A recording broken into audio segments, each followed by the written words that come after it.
Bonjour et bienvenue à tous. Donc l'idée ce matin, c'est de vous parler des formats spécifiques du brand content B2B. On va avoir une réflexion un peu plus large, surtout sur la méthodologie et les dispositifs qu'on met en place spécifiquement pour le B2B.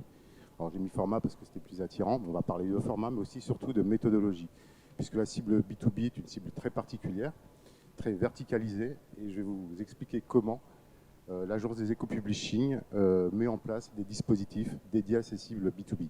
Très rapidement, je vous présente qui on est, qu'est-ce que l'agence des éco-publishing. C'est l'agence de contenu du groupe Les Échos, complètement dédiée à la création de contenu. On travaille en direct annonceur, c'est-à-dire qu'on travaille aussi avec notre régie et les OPSP, mais on travaille à 80% en direct annonceur. Donc on crée des contenus pour des annonceurs type banque, assurance, mutuelle, fournisseurs d'accès. À chaque fois que nos prospects ou nos clients ont besoin de démontrer une expertise, on leur propose des dispositifs éditoriaux. Notre spécialité, c'est vraiment de mettre en exergue l'expertise de nos clients auprès de leurs clients. Et je vais vous expliquer comment. Deux grands groupes de cibles B2B qui sont liés forcément à la taille des entreprises. Aux éco-publishing, on connaît très bien la cible des petites entreprises, PME, TPE, artisans, commerçants, indépendants et libéraux. Mais c'est une cible qui reste très spécifique à adresser. On ne l'abordera pas ce matin, puisqu'on n'a que 20 minutes. Donc on va plutôt s'intéresser aux cibles B2B des grands groupes, des grandes entreprises, plus de 200 salariés. Ce qu'il faut savoir sur les entreprises de moins de 50 salariés, c'est que la cible principale et unique, c'est la direction générale. Donc ça implique juste que sur les formats qu'on adresse à ce type de cible, ces formats sont forcément plus didactiques, plus pédagogiques et beaucoup plus en prise avec la vie quotidienne de l'entreprise. Pour ce qui est des entreprises de plus de 50 salariés, on s'adresse plutôt à des fonctions métiers, DRH, DAF, DSI, CTO, CIO. Et donc, l'idée, c'est de s'adresser à ces cibles, mais aussi à l'ensemble de leurs services, puisque l'ensemble de leurs services peuvent être prescripteurs auprès de ce décideur. Donc, ça veut dire qu'on va travailler à chaque fois les dispositifs en fonction de ces cibles. Ces cibles décisionnaires sont ultra sollicitées, donc il est hyper important de se différencier via une forte valeur ajoutée informative, c'est-à-dire qu'il faut leur apprendre quelque chose. Ce n'est pas la peine de leur envoyer des contenus qu'ils connaissent déjà, sur des tendances qu'ils maîtrisent déjà. L'idée, c'est d'être innovant à la fois dans la proposition des thématiques et des sujets, mais aussi des formats, puisque ces cibles sont sollicitées quotidiennement, plusieurs fois par jour. Donc, on a une grande théorie aux éco-publishing, c'est que les pairs parlent au pair. Pour vous la faire courte, en fait, si on veut toucher par exemple un DRH du CAC 40 ou un DRH du SBF 120, si on obtient une interview du DRH d'Air France, par exemple, on a 80% de chances que cette interview soit lue par l'ensemble des DRH du CAC 40 ou du SBF 120. Donc notre travail consiste surtout à toucher ces décisionnaires via une très bonne connaissance technologique, sectorielle et métier. Pourquoi ? Parce que en fait, l'idée de toucher des cibles de décisionnaires sur des secteurs d'activité et des métiers, c'est d'asseoir une légitimité via la connaissance fine des problématiques et des tendances qui touchent un secteur d'activité ou qui touchent une fonction. Ne vous inquiétez pas, je vais vous illustrer ça par des exemples après.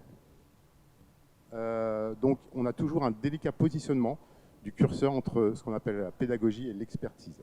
C'est-à-dire que quand on s'adresse à un DSI du CAC 40, on se doit d'être plus expert que pédagogue. Quand on s'adresse par exemple à un DRH et qu'on veut parler de transformation digitale, là on va bouger le curseur sur la pédagogie. En tout cas, ce qui est sûr, c'est que si on veut être pédagogue, il faut d'abord être expert.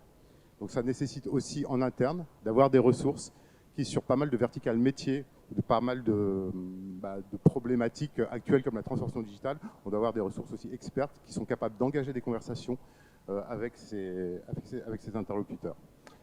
Donc l'idée à chaque fois, que ce soit pour le DRH, le DSI ou le CIO, c'est d'étudier ces centres d'intérêt de lecture et de définir les thématiques dans le territoire de légitimité de la marque.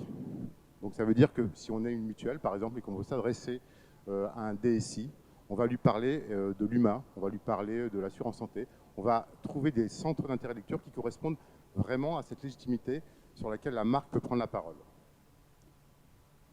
Donc l'idée, à chaque fois, c'est pour ça que j'ai intitulé le slide « Les pairs parlent au pair », c'est de recruter des VIP sectoriels ou métiers pour se positionner comme souk leadership. L'idée, c'est effectivement que nos clients soient au même niveau que les leaders d'opinion d'un secteur d'activité ou d'une fonction métier. Donc pour ce faire, il faut aussi convaincre ces VIP sectoriels de rentrer dans un dispositif éditorial qui peut être un plateau télé, qui peut être une interview croisée avec notre client. Et pour ce faire, donc, il faut avoir aussi des collaborateurs qui sont capables de convaincre et capables de montrer que les débats vont être intéressants à ces VIP sectoriels. Et donc, on a complètement changé notre fusil d'épaule depuis quelques années où nos clients nous amenaient leurs clients pour témoigner. Maintenant, on leur fait comprendre que la création d'un dispositif éditorial, c'est aussi une occasion d'être mis en contact avec des prospects avec qui ils n'arrivent pas à rentrer en contact. Donc, on nous donne une shortlist de personnes qui n'ont jamais contacté, et nous, on les contacte, on les recrute pour qu'ils puissent participer à un dispositif éditorial. Donc ça a deux vertus. La première vertu, c'est d'avoir plus d'objectivité dans les contenus, puisqu'on sait que ces VIP sectoriels recrutés pour des interviews, pour des témoignages, ne sont pas les clients de nos clients. Et en plus, ça permet une vraie mise en contact, un vrai moment de complicité et d'échange entre notre client et son prospect. Donc de plus en plus, on travaille sur le prospect de nos clients pour les faire venir sur des plateaux télé, pour organiser des interviews croisées. Et ça a d'autant plus positionné notre client comme un souk leadership, comme un leader d'opinion d'une problématique ou d'un secteur d'activité.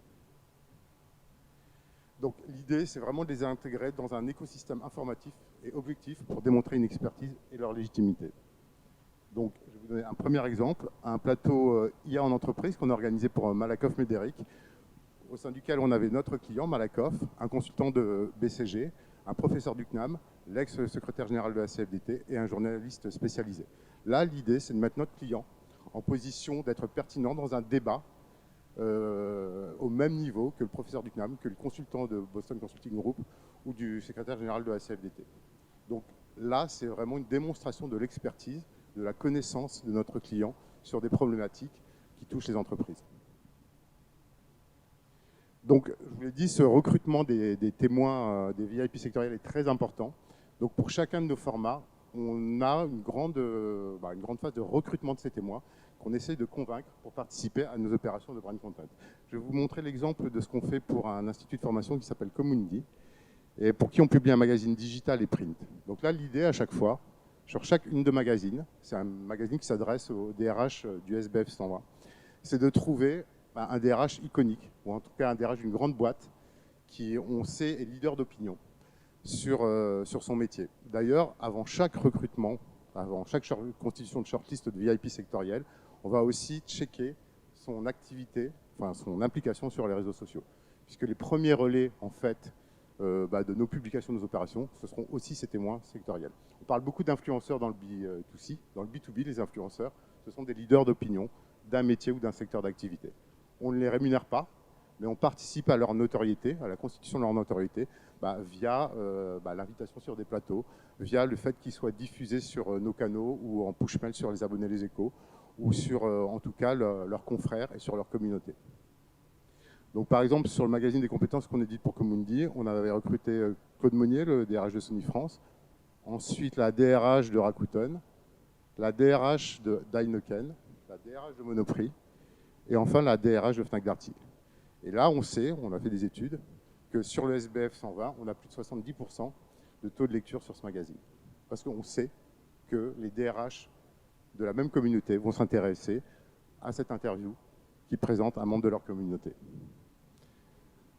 On fait la même chose en digital, et là on travaille par exemple avec IBM, pour qui on est en train de créer une opération justement de souk leadership. Et là l'idée c'est de confronter IBM, qui est donc IBM Consulting, à différents CEO, différents décideurs du CAC 40 ou du SBF 120. Donc l'idée c'est de créer des interviews croisées. Donc là vous avez Alex Bauer à gauche qui est le directeur d'IBM Consulting. Et ensuite, vous avez M. Deleuze, qui est le directeur de l'innovation de Sanofi. Donc à chaque fois, notre travail, ça va être de recruter ces personnes-là pour valoriser l'expertise de nos clients. Et surtout aussi, de travailler avec notre client sur son niveau de discours et sur son niveau de compétence par rapport aux problématiques qui vont être évoquées lors de ces échanges. L'idée, encore une fois, c'est de crédibiliser, de légitimer un client sur un secteur. En fait, le client a besoin d'être mis au même niveau que ses prospects. La plupart des annonceurs qui viennent nous voir pour des dispositifs B2B sont des annonceurs du secteur industriel ou du service. Donc dans le secteur industriel, ils ont besoin de démontrer une vraie connaissance technologique et une vraie connaissance des problématiques. Et dans le secteur du service, aussi une profonde connaissance des secteurs et des problématiques qu'ils vont traiter en tant que consultants. Donc pour ce faire, on recrute un témoin, ce qu'on appelle un grand témoin, et ensuite, on séquence toute une thématique via ces témoins sectoriels. Donc là, on a Jean-François Salle, vice-président de la supply chain de Renault. Là, on est sur une thématique de la gestion du risque sur les supply chains. Donc on va aller chercher un expert IBM Consulting, un expert de chez Renault, enfin le président de la supply chain de chez Renault, le premier sous-gouverneur de la Banque de France. Après, on alterne avec la directrice de la compliance crédit agricole. On replace un expert IBM. Et enfin, on finit avec le directeur de la COFAS.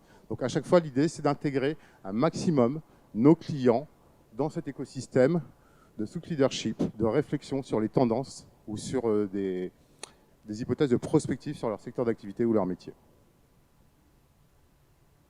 Donc, en termes de format, lorsqu'on veut traiter d'expertise, malheureusement, on ne peut pas passer que par des formats courts. On reviendra sur les différents formats, sur les formats de captation. On fait aussi des formats courts. Mais l'issue, à chaque fois, c'est de faire un format assez long.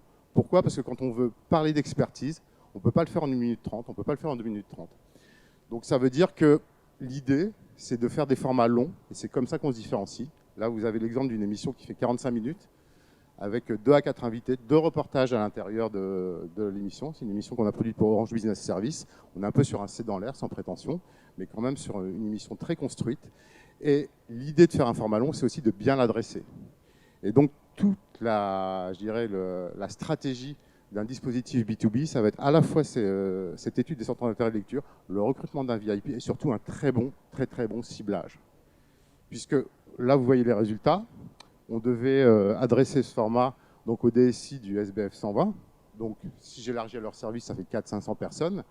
Eh bien, on a eu 65% de la cible atteinte et surtout un taux de complétion de 75% au-delà de 40 minutes. Ça veut dire que quand on fait du format long, et quand on est intéressant, et quand on va plus profondément dans les sujets, on captive une cible. On ne capte pas, on captive une cible. Et vraiment, on les captive parce qu'après, on a des retours, on a aussi plus de facilité à les recruter pour d'autres dispositifs.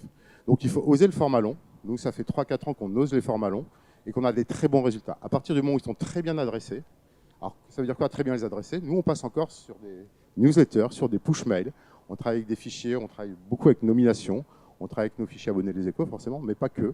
Et l'idée, c'est d'adresser un bon contenu à la bonne personne et au bon moment, forcément.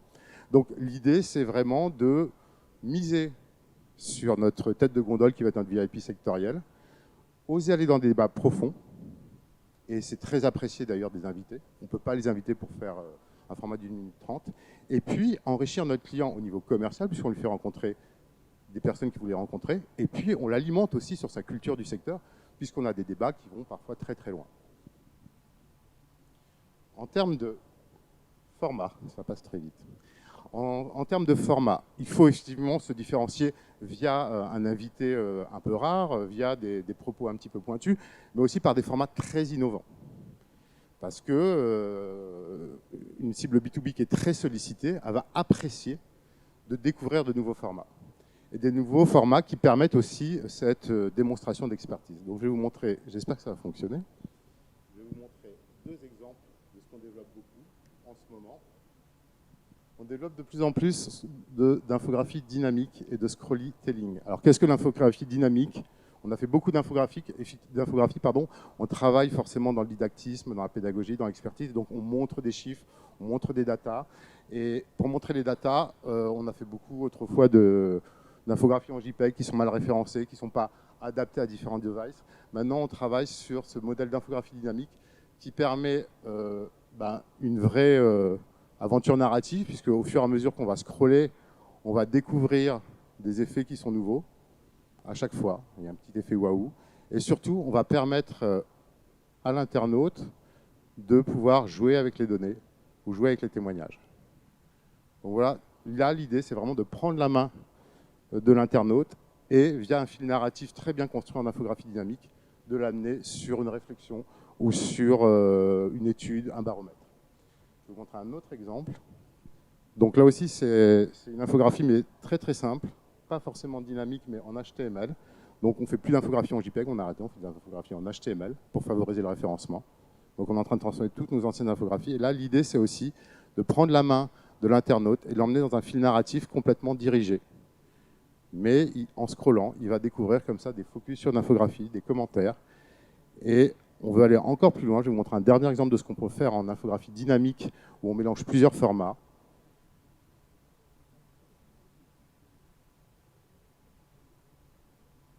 pas nous qui l'avons réalisé, mais on est en train de le développer pour Orange Consulting. C'est des formats complètement nouveaux.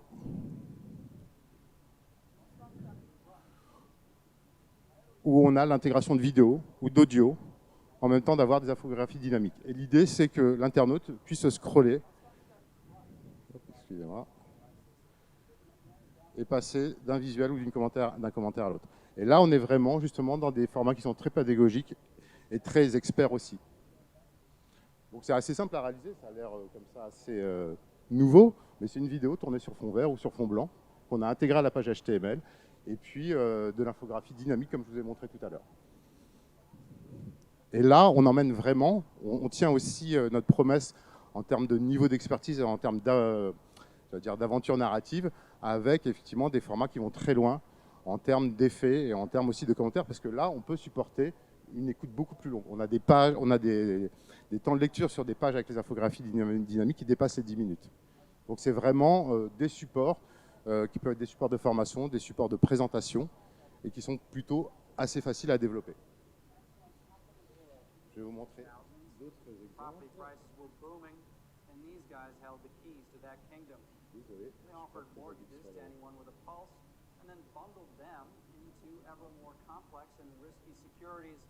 And sold them on to yield-hungry investors the world over.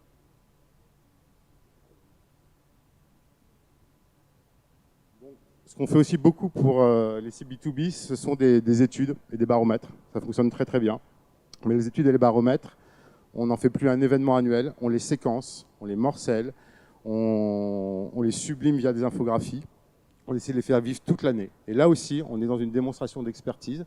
Quand nos annonceurs s'adressent au DSI et font des baromètres sur la transformation digitale en entreprise, ils sont forcément intéressants. Le gros avantage des études et des baromètres, c'est qu'on est en création de contenu complètement exclusif et sur des données qui peuvent être prises en relation presse. Mais on est de plus en plus aussi sur ces contenus à faire de l'adressage directement aux cibles désignées. Alors, je vous ai montré des formats longs, de 40, de 20 minutes. Il faut dire que le podcast aussi est une tendance qui nous plaît beaucoup, puisqu'on fait énormément de podcasts qui dépassent les 20 ou 30 minutes. Et là, on est aussi assez à l'aise pour démontrer une expertise ou pour évoquer des sujets un peu complexes. Mais on utilise toujours la même méthode, hein, vous la connaissez. Hein. La captation de la cible se fait par le SEO, par les réseaux sociaux. On le sait, en B2B, c'est LinkedIn à 200%. Et le mailing. Le mailing reste pour nous, j'allais dire l'arme, mais le vecteur le plus efficace. Quand on a des très bons fichiers, et on travaille beaucoup avec Nomination ou avec nos fichiers abonnés, on peut adresser de façon très très précise des contenus assez haut de gamme. Et donc ensuite l'engagement et ensuite la transformation. Donc ça c'est classique. Mais comment on met en valeur un format long? C'est assez simple. Hein. On prend des punchlines, un peu comme une bande-annonce. On prend les pires punchlines, si j'ose dire, on essaie de valider quand même, de nos invités. Donc on met à la fois en avant la notoriété de notre invité, mais aussi un verbatim. Alors c'est très simple, hein, c'est une vignette avec un verbatim. Et ça fonctionne très très bien. Et ensuite on l'amène sur un contenu un peu plus dense, donc la présentation de l'ensemble de l'offre éditoriale ou de la thématique. Et enfin, on l'amène sur de la génération de leads, ce qui est assez classique. Mais ce qu'il faut savoir, c'est que la génération de leads sur des cibles comme ça, qui peut être réduite à 200 ou à 400 personnes, ce n'est pas forcément ce qu'on recherche. Ce qu'on va rechercher surtout, c'est d'asseoir cette légitimité, cette notoriété sur un secteur, encore une fois, ou sur une expertise.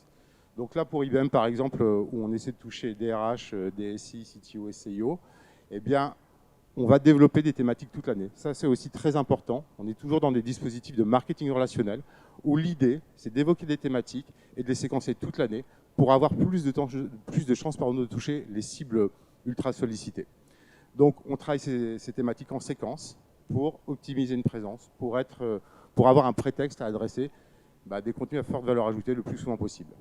Donc, à chaque fois, on propose un lead pour télécharger une séquence, un lead pour télécharger l'ouvrage complet, en fin d'année par exemple, et enfin un lead pour participer à l'événement final avec l'ensemble des interviewés. En fait, l'idée, c'est de toucher une communauté, de s'intégrer dans cette communauté et de devenir leader aussi de la communauté via l'organisation d'événements ou via la participation tout simplement à ces dispositifs de souk leadership ou de brand content B2B. Voilà, 20 minutes. Si vous avez des questions, j'ai encore une minute, je pense. Oui. Bonjour. Oui, on fait beaucoup de livres blancs. Alors, complètement. Bah, après, livre blanc, pour moi, le terme est un peu galvaudé, mais oui, c'est dans la même stratégie. Là, à la fin de l'opération IBM, ils peuvent télécharger un ouvrage print ou se faire envoyer un ouvrage print et le consulter. Mais on est aussi de plus en plus, on l'a fait notamment avec la Banque Postale, sur la remise en main propre sur ces cibles assez haut de gamme d'un ouvrage. Donc on prend rendez-vous avec un consultant qui va remettre l'ouvrage et expliquer. On est vraiment dans plus des mises en relation que de la génération de leads, je dirais. Parce que quand on a touché 200 personnes, quand on sait que sur ces 200 personnes, 150 ont vu une vidéo dans laquelle on est mis en scène, est-ce qu'on a vraiment besoin du lead? Non. Quand on a fait venir une personne sur un plateau avec qui on a répété pendant 20 minutes une intervention vidéo, bah, le lien est là, on n'a plus besoin du lead. Donc on fait de la génération de lead, forcément, hein, comme tout le monde, si j'ose dire. Mais on est plus sur, sur du développement de notoriété auprès de cibles très précises, en fait. Est-ce que vous avez d'autres questions? Sinon, mon stand est juste à gauche en sortant. Si vous voulez parler des autres cibles, parce que c'est des cibles qu'on adresse beaucoup ici, à savoir les petites entreprises, c'est des cibles très compliquées à toucher. On a aussi une très belle expérience là-dessus. Donc je peux vous en parler. Le temps était trop court ce matin pour vous parler des deux types de cibles. Mais pour nous, on a vraiment ce grand écart entre les PME et les fonctions métiers des grands groupes.